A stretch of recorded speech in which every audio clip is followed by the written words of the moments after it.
alongside Williams for a Christmas special at his Moon River Theater, which aired on PBS. Around the same time, she made her acting debut in the 1993 television movie Proud Heart. However, its singles struggled on the charts and failed to make a significant impact. The album also featured a cover of A Good Year for the Roses, a collection of her most popular songs along with 3 new tracks. Became her third and final #1 single, followed by the top 5 hit, Back in Your Arms Again. She stepped onto the Grand Ole Opry stage for the first time. Unfortunately, by 1977, the group disbanded, which opened doors for her. Eventually, she signed a contract with Hickory Records. During the early 1980s, Lorrie continued to perform wherever she could.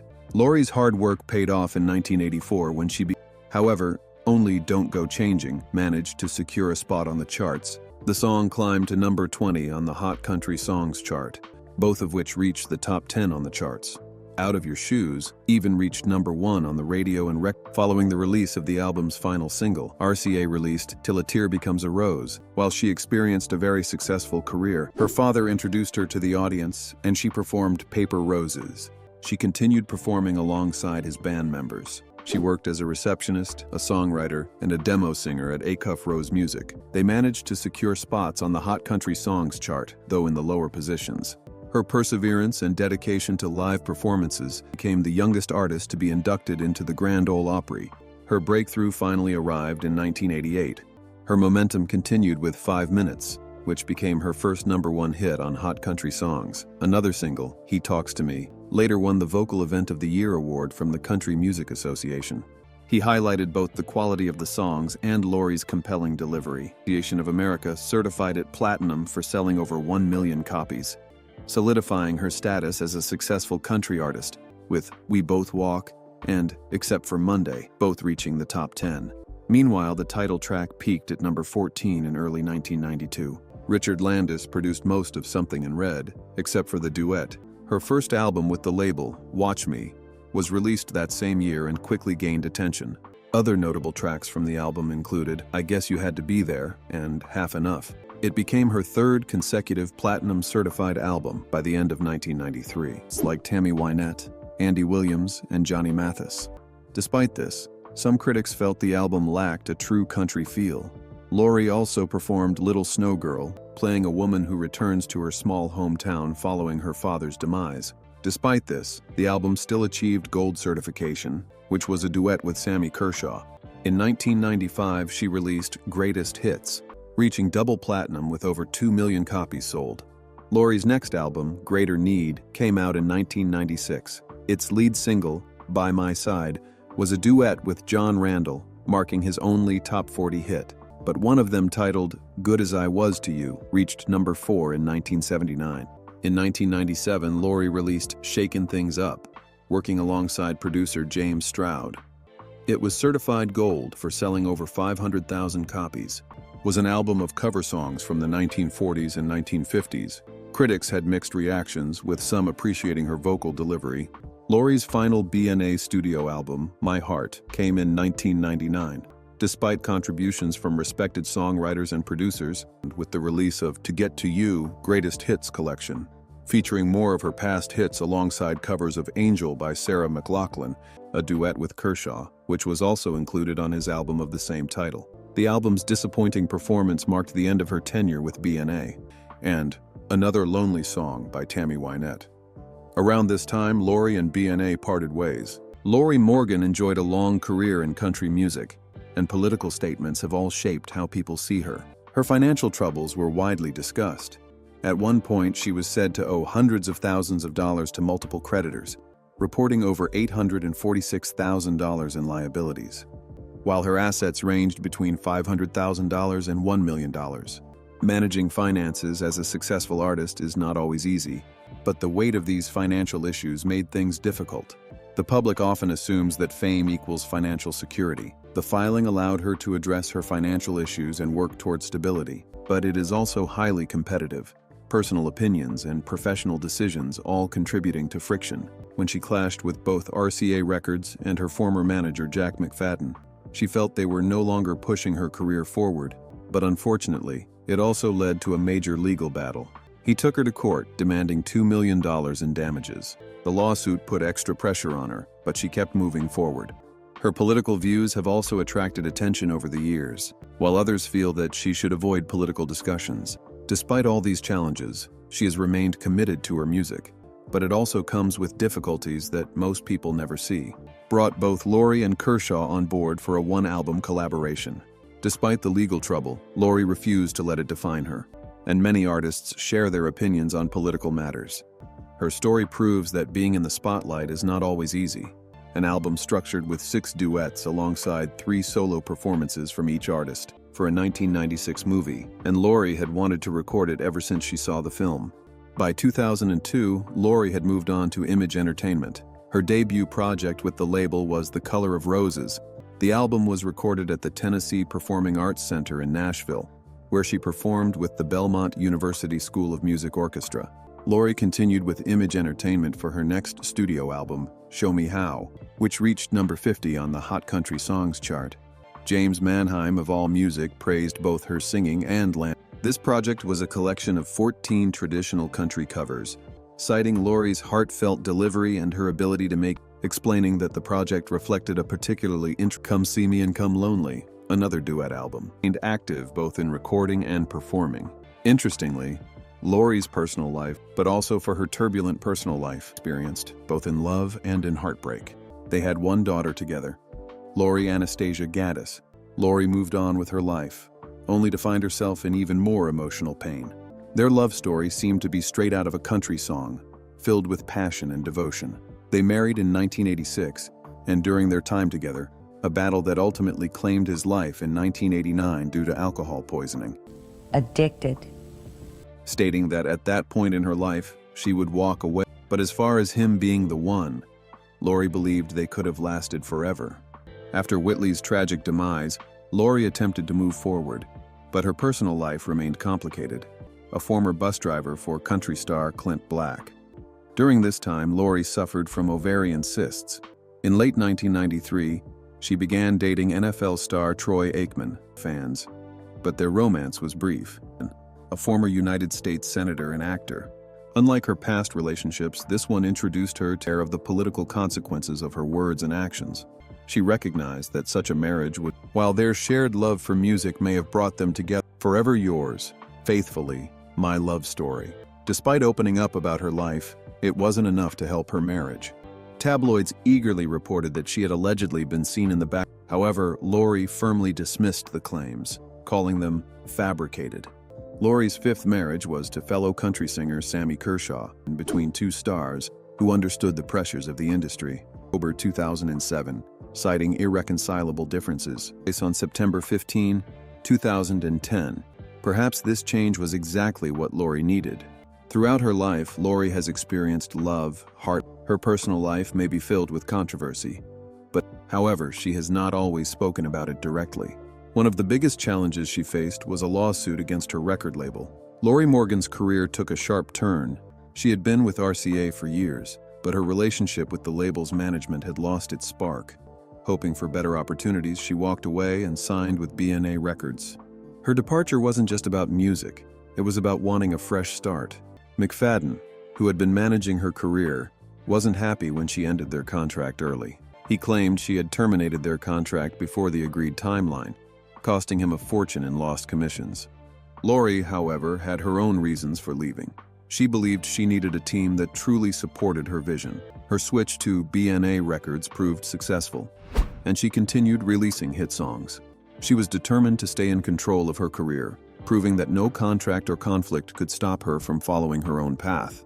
The country music audience often leans toward conservative values. Lorrie has been open about her views, which has led to both support and criticism. Some appreciate her honesty. The music industry has seen several times where artists face backlash for their opinions, and Lorrie's case has been no different. Respective and vulnerable time in her life, she continued collaborating with other artists, partnering with Pam Tillis for the 2014 album Dos Divas. The two worked together again 3 years later for. In between these collaborations, Lorrie released Letting Go Slow in 2016 as a solo project. Despite the changing landscape of the music industry, she remained. Throughout the 2010s, She frequently toured and appeared on the Grand Ole Opry stage, continuing her strong presence in country music. It was nothing compared to her musical success. Relationships and marriages. Lorrie Morgan is not just known for her powerful voice. The response was positive as she received a standing ovation. This moment undoubtedly marked the beginning of her journey as a country music artist. However, her path took a difficult turn in 1975 when her father passed away. Determined to honor his legacy, they traveled to various small clubs, passionately keeping his music alive, leaving Lorrie at a crossroads. She soon joined Roy Wiggins on tour, further refining her stage presence. Afterward, she transitioned into different roles within the music industry. One of the most influential publishing companies in Nashville, a label associated with the company. In 1979, she released 2 singles, Two People in Love and Tell Me I'm Only Dreaming. While neither song became a major hit, that same year, another single titled I'm Completely Satisfied with You featured a unique addition. Her late father's voice was electronically added to the track, creating an emotional connection to her past, when she wed Tennessee businessman Randy White. Unlike her previous relationships with musicians and public figures, White was from a different world, one without the constant scrutiny of fame. While she has remained relatively private about their marriage, it seems to have provided her with the stability that had long eluded her. Break, scandal, and loss in equal measure. Her relationships have been scrutinized, her choices questioned, and her personal struggles laid bare for the world to see. Yet, despite it all, she has continued to move forward, embracing both the highs and the lows. But it has also shaped the resilient woman and artist she is today. If you enjoyed this video, like and subscribe, and also click the next video shown on your screen. Admitted that the grief was almost unbearable. They had one son, Jesse Keith Whitley, who would later follow in his parents' musical footsteps, a painful condition that ultimately led to her undergoing a hysterectomy, ultimately leading her to walk away, which provided insights into her past relationships and personal struggles. The gossip sent ripples through the media, fueling speculation about a possible affair. A second disc included additional material, along with a lengthy interview lasting over 40 minutes, which came out in 2004. This album produced her last charting single, Do You Still Want to Buy Me That Drink, Frank? Show Me How also reunited her with producer Landis and his production, highlighting the strong lyrics as well. Lorrie continued releasing music with A Moment in Time, her 11th studio album, which arrived on October 27, 2009, under the Stradivarius label, featuring duets with Tracy Lawrence and Raul Malo, the lead singer of the Mavericks. Critic Tom Jurek appreciated the album's production and song choices, each song her own while honoring the original versions. In 2010, she released I Walk Alone, an album filled with deeply personal content. She co-wrote and co-produced all 12 songs. The album's only notable hit was Maybe Not Tonight, while others felt the production was too polished. Financial troubles, conflicts with other artists, these experiences have shaped her, making her more than just a singer. In 1992, she initially filed Chapter 11 bankruptcy protection. She filed for Chapter 7 bankruptcy in a federal court in Nashville, Tennessee. While some reports pointed to bad investments, others suggested unplanned expenses. Divorce settlements and personal losses may have also played a role in draining her finances, proving that even successful musicians can find themselves in financial trouble, which has sometimes led to conflicts with others in the business. Lorrie Morgan's voice made her a country music legend, but behind the fame was a life marked by controversy and heartbreak. Her personal struggles often seemed to overshadow her progress, until suddenly she withdrew. Whatever happened to her, no one knew. Join us as we find out the truth behind Lorrie's unexpected silence. Lorrie Morgan's musical journey. Lorrie Morgan was born on June 27, 1959 in Nashville, Tennessee. As the 5th child of country singer George Morgan, she grew up surrounded by music. Her early exposure to the industry significantly shaped her future. When she was just 13 years old, this song also found its way onto the charts by the end of the year, and often served as an opening act for established country artists. Helped her refine her vocal style and stage presence. She also worked as a backup vocalist for George Jones, which gave her additional experience in the industry. Around this time, she appeared on the television series Nashville Now, further increasing her exposure. That same year, she signed a contract with MCA Records and released 3 singles. The first was a cover of The Supremes' Someday We'll Be Together, followed by Don't Go Changing, and If You Came Back Tonight. Despite these setbacks, Lorrie remained resilient. When she signed with RCA Records Nashville, her first single with them, Trainwreck of Emotion, was released that year, and also served as the lead single for her debut album, Leave the Light On. The album produced several more hits, including Dear Me and Out of Your Shoes, Records country chart in December 1989. Also reached the top 10. The album, produced by Barry Beckett, featured songs written by some talented songwriters, a duet between Lorrie and Keith Whitley. This song, originally part of Whitley's greatest hits album, music critics responded positively to Leave the Light On. Tom Owens of AllMusic described it as reflecting the evolving sound of country music in the 1990s. Chicago Tribune writer Jack Hurst praised the album, giving it 4 out of 4 stars. In 1993, the album achieved a major win when the Recording Industry Association. Lorrie's next album, Something in Red, was released in 1991. This album also achieved platinum certification from the RIAA. It produced 4 singles that made it onto the Hot Country Songs chart. She also recorded a cover of George Jones's song, A Picture of Me, Without You, which also became a hit. In addition to these singles, Something in Red featured a notable collaboration. Lorrie recorded a duet with Dolly Parton called Best Woman Wins. The song was also included on Parton's 1992 album Eagle When She Flies, which was produced by Parton alongside Steve Buckingham and Gary Smith. Unknown to Lorrie, her career was about to take a significant turn. A new wave. Lorrie Morgan left RCA Records to join BNA Entertainment, later renamed BNA Records. The title track became a major hit, reaching number 2 on the Hot Country Songs chart. However, it was the follow-up single, What Part of No, that truly solidified her success, spending 3 weeks at number 1 in early 1993. The album featured backing vocals from Dale Daniel and the Remingtons, with 2 of their members writing its closing track. Produced by Richard Landis, Watch Me received positive reviews, with critics praising Lorrie's ability to blend pop elements into her country sound. Later that year, Lorrie released her first Christmas album, Merry Christmas from London, featuring collaborations with legendary artists. The album produced 2 holiday-themed chart entries, My Favorite Things and Sleigh Ride. The album's release also led her to launch a holiday tour featuring orchestral performances. In 1994, she starred in a CBS pilot called Lorelei Lee, though the show was never picked up. The following year, she appeared in the ABC film The Stranger Beside Me. Her next studio album, Warpaint, arrived in 1994, selling over 500,000 copies. For the first time, Lorrie had songwriting credits on 2 tracks, including If You Came Back from Heaven, a heartfelt tribute to her late husband, Keith Whitley. By the end of that year, Lorrie had begun headlining her own tours. One of them, I Didn't Know My Own Strength. Although her rendition of Standing Tall did not perform as well, Greatest Hits became her best-selling album.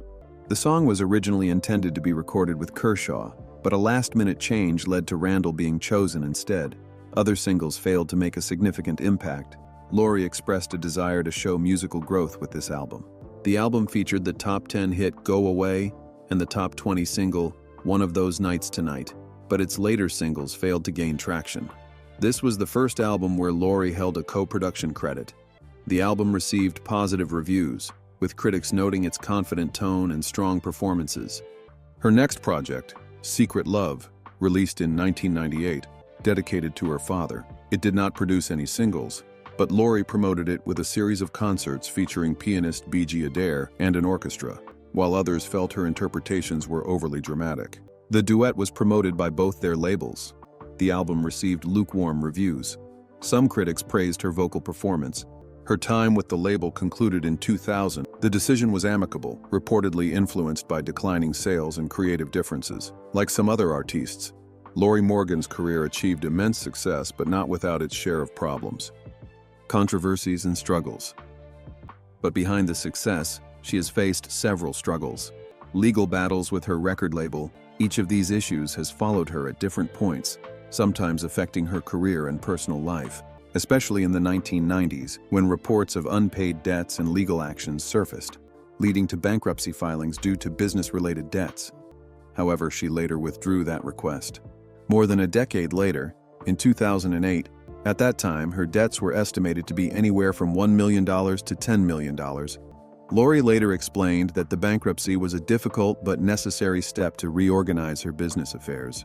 She also admitted that financial mismanagement played a role in her situation, acknowledging that she had not kept a close eye on her finances or properly monitored the work of her accountants, and the money that comes in can disappear just as fast. Lorrie continued to tour and make music. When a well-known artist struggles with money, people begin to ask questions, and Lorrie was no exception. But her situation showed that this is not always the case. Despite the setbacks, tensions with other artists have been another part of her journey. The country music industry is built on friendships, collaborations, and shared success. Lorrie has been known to speak her mind, with differences in musical styles. Success in the music industry is not just about talent. It requires resilience, and Lorrie has shown that she has plenty of it. Fame brings recognition and rewards. Through it all, she has continued to do what she loves, proving that even in the face of difficulties, she remains a strong artist. Later career. In 2001, RCA Nashville, which included BNA as a division at the time, Kershaw had recently ended his time with Mercury, and this deal resulted in the album I Finally Found Someone. According to her manager, the decision to sign Lorrie again after previously letting her go from the BNA division was unusual. The album's title track was originally recorded by Barbra Streisand and Bryan Adams. From this project, the duet He Drinks Tequila made its way into the top 40 of the Hot Country Songs chart, marking the last time Lorrie would achieve that milestone. While some enjoyed the contrast between Lorrie's and Kershaw's vocals, others found the album reminiscent of outdated 80s radio hits.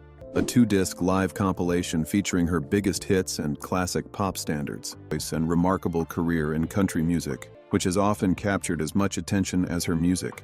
She has been open about her dramatic relationships, once declaring in a 2004 interview that drama is something that lets you know you're still alive. That statement alone speaks volumes about the highs and lows she has experienced. Her romantic journey began with Ron Gaddis, a talented musician in George Jones's road band. Their marriage, which lasted from 1979 to 1981, may have seemed promising at first, but it ended rather quickly. The reasons behind their divorce were not widely publicized, but it was clear that their union was not destined to last. Her second marriage was to country singer Keith Whitley, a relationship that deeply shaped her life. Lorrie was completely devoted to Whitley. However, Whitley struggled intensely with alcoholism. Keith was very to alcohol. The sudden loss was devastating for Lorrie, who later, in a 1994 interview, she reflected if she met another Keith Whitley because she didn't think she could handle it. She married Brad Thompson in 1991. While the marriage initially seemed stable, it did not last long, ending in divorce in 1993. Despite her personal struggles, she was not alone for long. The pairing of a country music queen and a football legend intrigued. By the end of the year, they had amicably parted ways, moving on without much public drama. Then, interestingly, from 1994 to 1996, Lorrie was in a relationship with Fred Thompson to an entirely new world, politics.